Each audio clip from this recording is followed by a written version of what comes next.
По достижении 18 лет круглым сиротам будут выплачивать по 500 тысяч сомов. Об этом заявил председатель Кабинета министров Акылбек Джапаров на заседании Жогорку Кеңеша. По его словам, подготовлен указ президента. В настоящее время в стране насчитывается 1868 детей-сирот. Для них с этого года открывается депозит в банках на общую сумму 270 миллионов сомов.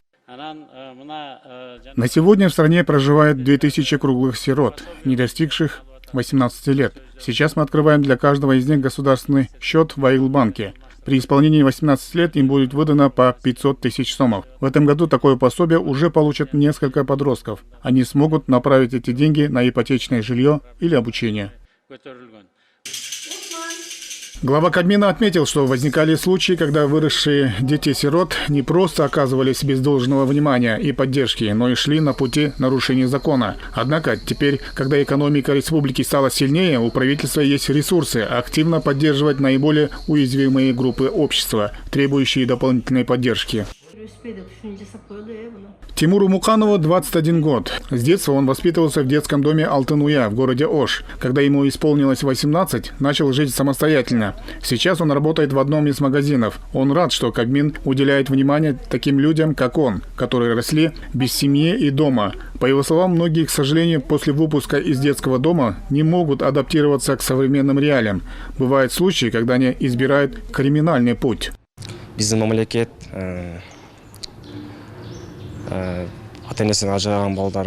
Государство будет выделять по 500 тысяч сомов сиротам. Это хорошая новость для нас.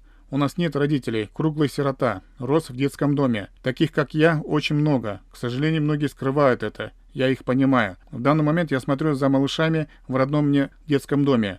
Сердце сжимается, когда видишь нормальных и, самое главное, здоровых малышей при живых родителей. Как можно оставить детей? Если мне предложат эти 500 тысяч, то я их возьму, но я их не буду тратить на себя, а потрачу на детишек, моих братишек и сестренок. Даст Бог, я сам заработаю эти деньги и буду приносить пользу стране.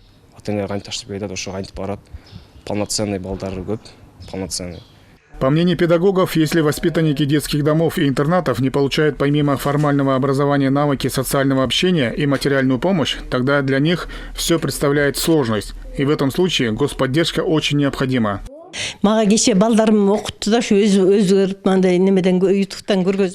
Мне мои детки показали новость о том, что сиротам будет выделяться по 500 000 сомов. Я вначале не поверила, потом посмотрела через соцсети и обрадовалась. Ведь большинство выпускников социальных учреждений испытывают серьезнейшие трудности в адаптации к нормальной жизни. Коммуникация, учеба, поиск работы, создание семьи и так далее. Вы представьте, каждый выпускник детдома будет иметь возможность самостоятельно тратить свои средства. Они могут бизнес открыть или продолжить учебу. Я рада, что правительство так внимательно относится к сиротам.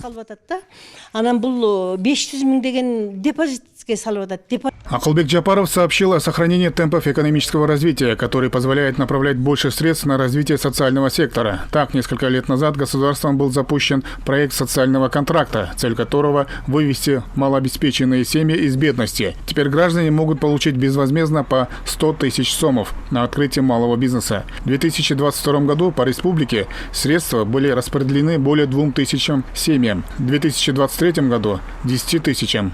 В этом году планируется 20 тысячам. За последние 2 года в целом 12 800 граждан получили социальный контракт, где из них 71% написали свои бизнес-проекты в сфере сельского хозяйства, из них 68% составляет в животноводстве, 16% написали свои бизнес-проекты в сфере производства, из них 15% в сфере легкой промышленности. И остальные – это у нас сфера услуг и сфера торговли.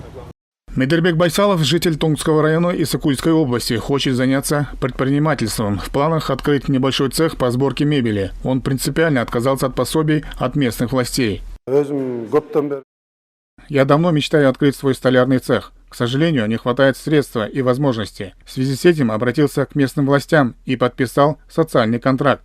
Хочу купить оборудование для цеха и, даст Бог, буду развиваться. По проекту социального контракта за последние 2 года в Томском районе 111 семей получили по 100 тысяч сомов. В основном средства потратили на животноводство. Поскольку в Томском районе жители в основном занимаются разведением скота, специалисты периодически проводят разъяснительные работы по улучшению этого вида деятельности. В этом году планируется заключить социальный контракт уже со 125 семьями, и они получат финансовую поддержку в размере 100 тысяч сомов. И самое главное в этом не просто дать людям деньги, а научить использовать их правильно, дать основу финансовой грамотности, чтобы человек четко понимал, как ему распределять деньги и в последующем прибыль на реализацию своего бизнес-проекта. Отметим, что в 2022 году более 40% получивших финансовую поддержку вложили в животноводство, а в 2023 году уже 80% граждан вложили свои 100 тысяч сомов также в животноводство.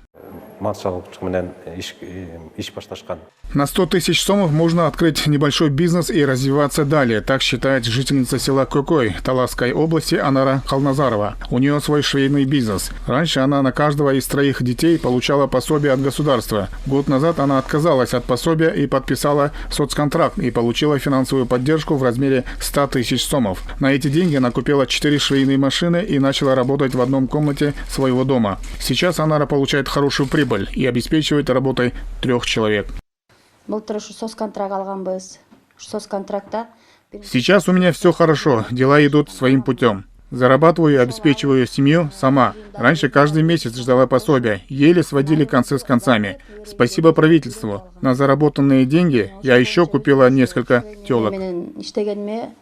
Министерством труда и социального обеспечения на постоянной основе проводится мониторинг семей, которые на основе социального контракта занимаются предпринимательством. В ходе встречи с гражданами они рассказывают о том, что реализация проекта помогает приобрести навыки предпринимательства, и дела идут согласно бизнес-проектам, а также обращаются за помощью для расширения бизнеса. На основе социального контракта территориальные наши подразделения мониторят получателей социального контракта в течение 3 лет. После заключения социального контракта первые 3 месяца мониторят ежемесячно, до конца года раз в квартал и последующие 2-3 года раз в полугодие. А в данный период, то есть в течение 3 лет, совместно с местными органами власти оказывается содействие, то есть сопровождение. Всячески поддерживается данных граждан по развитию своего бизнеса. То есть, может быть, у этих граждан есть другие потребности, где надо консультировать, то есть направлять. И в этом направлении с органами местного самоуправления совместно проводится работа. В прошлом году президент страны внепланово проверил адресность пособий, предназначенных для малоимущих семей на открытие бизнеса в рамках программы «Социальный контракт». Он ознакомился с тем, как используются выделенные государством средства. В беседе с местными жителями Садыр Джапаров интересовался, доходят ли средства до адресатов в полном объеме, действительно ли они направляются на малое предпринимательство, какую практическую пользу получают семьи от этого. Берген 100 000 сомды не кылып кайдалган атасыз? Оборот. Оборот кылып, эмне оборот кылып атасыз? Ойты 6 ай калма, ичине оборот көрүп, кайра ордуна сатып. Көрсөтүп болобу? Канча кой сатып алдыңыз? 13 кой алдым да. 13 кой, 100 000 толук алдыңыз беле? 90-95 миңдер болгон жокпу? Жок. Толук алдыңарбы? Социальный контракт – соглашение между малообеспеченными семьями и государством, в соответствии с которым семьи получают денежный грант для начала приносящей доход деятельности вместе с комплексным пакетом поддержки. Проект ориентирован на домохозяйство с бизнес-идеями, начальными активами и базовыми знаниями для предлагаемых видов деятельности, таких как животноводство, продажа молочных продуктов, швейные услуги, теплицы и другие инициативы. Эрмек Куренкеев, Жакшылык Исаков. Итоги недели.